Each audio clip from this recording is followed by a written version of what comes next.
फिरता फिरता करा असं शिवारामध्ये. सुरू केलंय मी. हा शिवार फेरी करताय तसं करा.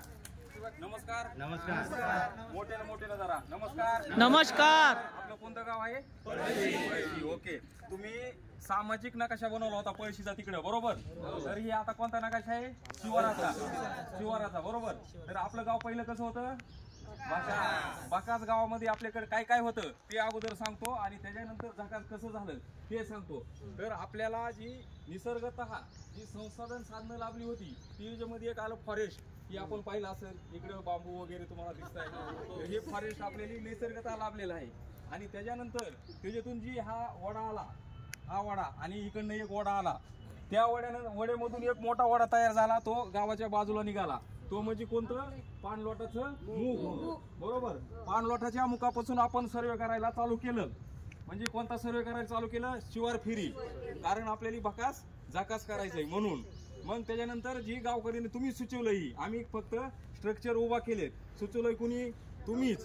तर पहिला तुम्ही काय ठरवलं की बाबा गावाच्या बाजूला जिथं आपलं ह्याचं मुख आहे, पाणलोट मुख आहे, तिथं मोठा शेणबी टाका, जेणेकरून आमच्या गावाला फायदा होईल. म्हणून तिथं आपण शेणबी एक टाकून घेतला.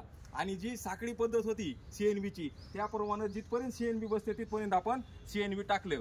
मग त्याच्यानंतर आपण काय केलं? माती नाला बांध टाकले. माती नाला बांध का टाकले? तर जी वरून माती वाहून येणार आहे ते तिथंच थांबावी आणि आपले सीएनबी भरू नये. मग इथं आपण माती नाला बांध टाकला. तरी प्रत्यक्ष टाकलेला आहे आपण माती नाला बांध. आणि त्याच्यानंतर जो पाण्याचा अपदाव म्हणतो, जे पाण्याची वरून येणारी स्पीड आहे ती कमी करण्यासाठी आपण काय केलं? दगडी बांध टाकला. मग दगडी बांध टाकल्यानंतर काय झालं? जी येणारं पाणी आहे ती पाणी या दगडातून पाझरून खाली हळूहळू त्याचा अपदाव कमी झाला. त्याच्यानंतर पुन्हा आपण काय केलं? गॅबियन बंधारा टाकला. गॅबियन बंधारा का? तर त्याच्यातली दगड जी आहे ती पाण्याच्या स्पीडनी किंवा पावसाने खाली ओघळत येऊ नये म्हणून जाळीमध्ये दगड भरले आणि तिथं गॅबियन बंधारा तयार केला. त्याच्यानंतर वर तुम्ही जर आलो तर आपली इकडे झाली सीसीटी, डीप सीसीटी. ह्या डीप सीसीटीचा उपयोग काय? जर जी पावसाचं पाणी वरून पडणार आहे आणि ती वरून खाली ओघळत येणार आहे, तर ती त्याच्यामध्ये अगोदर मुरल.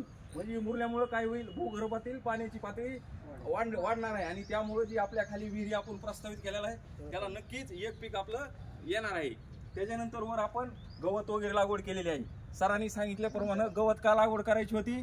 तर त्याची जी मुळी आहे ती पाणी धरून आणि जमिनीमध्ये पाणी जाण्याचं काम करतात. त्याच्यामुळं वर आपण गवत लावलेलं आहे.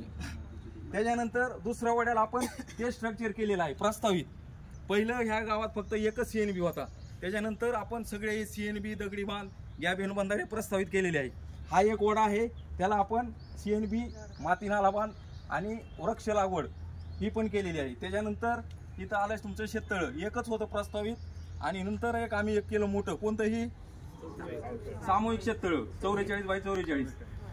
तर ही एक मोठं गावासाठी शेततळ केलं आणि वृक्षारोपण केलं होतं, पण तुटलं माझ्या हातानं, सॉरी. आणि तसंच आपल्याला वृक्षारोपणासाठी फळबाग लागवड करायची होती. तर इथं आपण फळबाग लागवड केलेली आहे. पाहिलं ही कोणती फळबाग लागवड आहे? डाळिंब आहे. पण कोणती? भाऊसाहेब फुंडकर मधून. पण कोणती?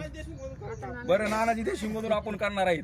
परंतु ही जी आहे ती कोणती आहे? आपली प्रस्तावित आहे. ही अगोदर या गावात फळबाग वगैरे काहीच नव्हती आणि ही घन लागवड आहे. कोणती? घन. आपल्याकडे जमिनी आता जास्त राहिलेल्या नाही, त्याच्यामुळं कमी याच्यात जास्त उत्पादन घ्यायचं. पुन्हा इकडे आलं आपलं काय? Compartment welding. म्हणजे जी गावातून आणि आपल्या जमिनीतून माती वाहून जाणार आहे तर ती वाहून न जाता त्या कबमध्ये येऊन थांबल आणि तीच माती उपसून पुन्हा आपण जर आपल्या शेतामध्ये टाकली तर ती शेत बागायत होणार आहे. म्हणून ते कब आपण इथं केलेलं आहे. तर अशा प्रकारे एक राहील आमचा आणखी ऍक्टिव्हिटी सीसीटी, सलग समतल चर.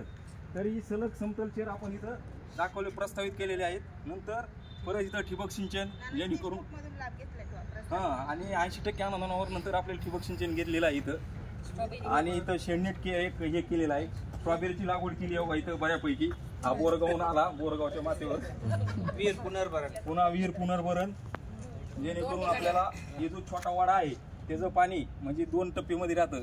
एक 10 बाय 10चा खड्डा आणि त्याच्यानंतर एक परत 10 बाय 10चा खड्डा आणि त्याच्यातून पाईप टाकून विहिरीमध्ये आपण पाणी स्वच्छ करून सोडतो. त्याप्रमाणे विहीर पूर्ण भरण केलेलं आहे. तर अशा प्रकारे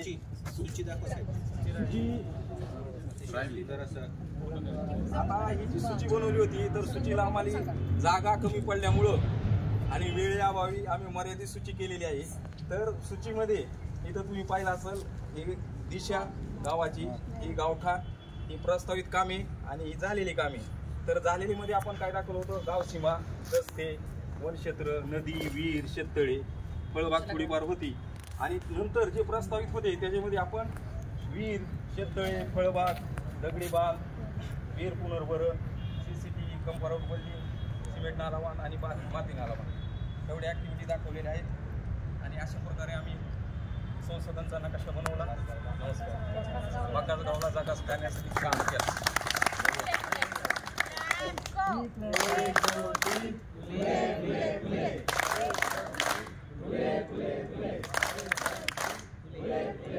सर्व 6 नंबर वाल्यांना आधी फुलं होती, ज्यांचा हा नाही